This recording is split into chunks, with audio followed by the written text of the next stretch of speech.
This week, we're giving you a look ahead at some of the best Peacock has to offer in the coming month, starting with a very exciting event next Monday. Audrey, what do you have for us?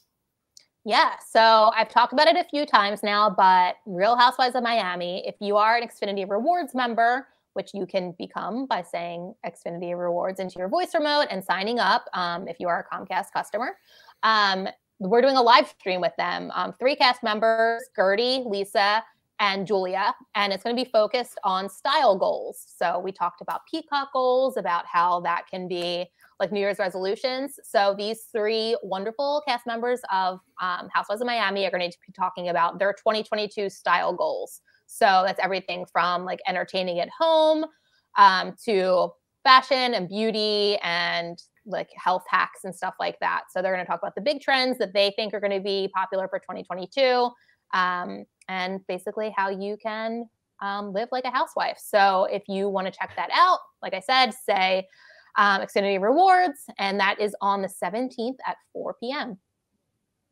It's great. I could use a little zhuzhing of my style for the new year. I'm wearing my best Kevin's Chili t-shirt. That's an Office reference, especially for today for the Peacock show, and a hoodie. But I could use a little more sequins or there you go.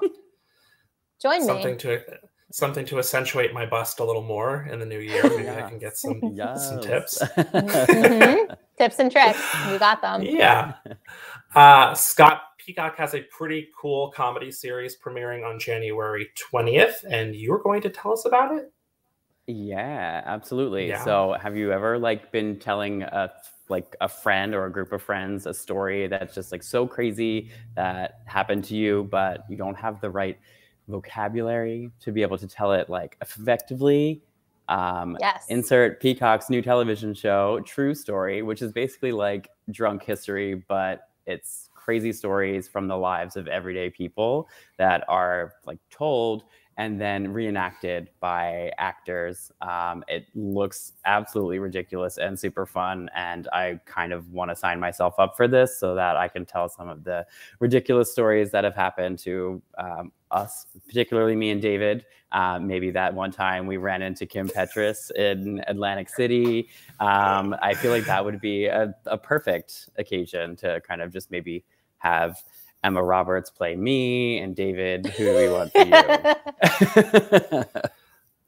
I don't know. I mean, put me on the spot now.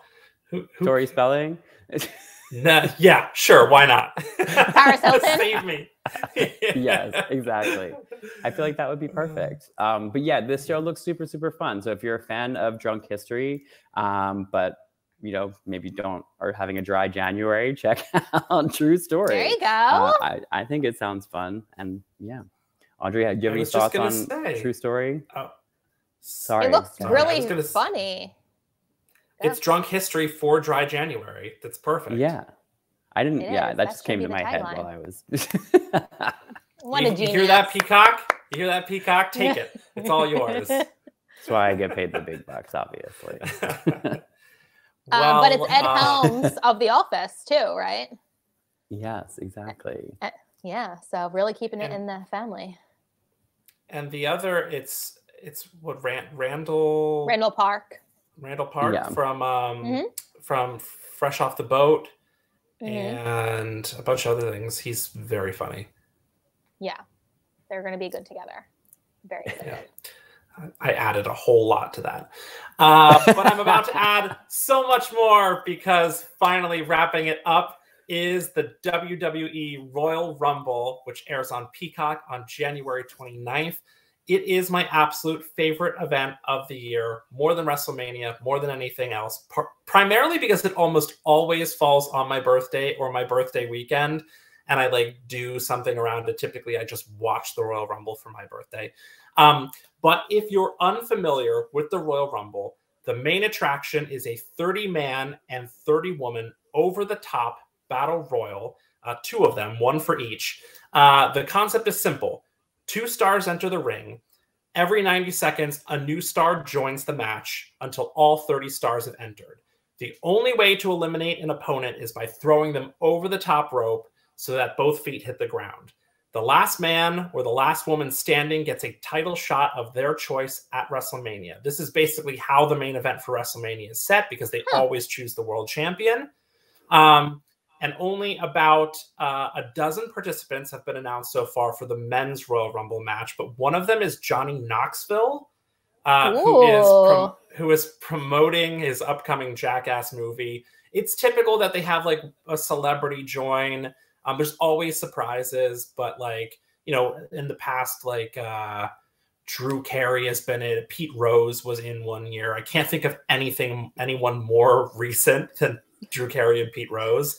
But Johnny Knoxville is going to be in this year's event. But nearly 20 of the 30 participants have been announced for the Women's Royal Rumble, including a bunch of past stars like the Bella Twins, Lita, Michelle McCool, Kelly Kelly, and Summer Rae, as well as current Impact Wrestling Knockouts champion Mickie James, which is a very rare cross-promotional stunt. Like, Mickie James works for another company. She's champion there, and she will be in the Royal Rumble this year. WWE, don't sue me. WWE rarely does stuff like this, so it's really, really cool to see that. And there's lots of rumors that there will be other stars from other companies, or like maybe one big surprise. And so this WWE Premium event will also feature Brock Lesnar defending the WWE Championship against Bobby Lashley, Becky Lynch defending the Raw Women's Championship against Doudrop. It's the real wrestler. Yes, Doudrop. And Edge and his real-life wife, Beth Phoenix, teaming up to take on The Miz and his real-life wife, Maurice. So that is the Royal Rumble. I'm very, very excited, as you can see. I have one important question. Yeah. Is this when they say, let's get ready to rumble? Isn't that they boxing? Don't, because it is boxing. Okay. But I appreciate it. It should be for this. It should be. It's a lot of fun. And, you know, it's one of those things, like, I will even say over the years, I've had a lot of non-wrestling friends watch this because it's such a simple concept. One person in at a time, throw them over the top rope. You can make drinking games to it. You can, like, I always like put all the names into a hat and you can pick one, and then you have like pick a roster of like 5 people out of a hat, and those are the ones you want to root for. Like, there's lots of ways you can gamify it. Don't you have a better chance of winning if you're the last person to enter? Like, you sure logically, are. That would make sense. Typically, there are matches to determine who gets to enter in that 30th spot. Sometimes they like it. Everyone draws randomly. But you know, sometimes there's been times in the past where like people have been stuck at number 1, like Vince McMahon made Stone Cold Steve Austin enter at number 1 as punishment so that he had no chance of winning, and of course he did. Or sometimes they game the system so someone comes in at 30 because they're more likely to win. But I think if I recall correctly, the person who enters at number 28 has won more than anyone else over the years. I don't know how I know so much about the Royal Rumble. I mean, I do. Because you're like the #1 fan. It's really sad. So Royal Rumble, check it out. Very excited for that. Anyone else got anything else before we wrap this up? Does it for me. Nope. Well, that will do it for today's show. Huge thank you to Wolf Like Me stars Josh Gad and Isla Fisher for joining us today. And even bigger thanks to my fellow Xfinity editors, Audrey and Scott, for the spirited conversation. And breaking news, starting next week, What to Watch Live moves to Fridays at 1 p.m. Eastern. Scott and Audrey didn't even know this. No. 1 o'clock. Friday. Starting next week, you can find us the same way you always do, but now on a more convenient Friday time slot at 1 p.m. Eastern. You can plan your weekend watch list. We will be there to help you do it.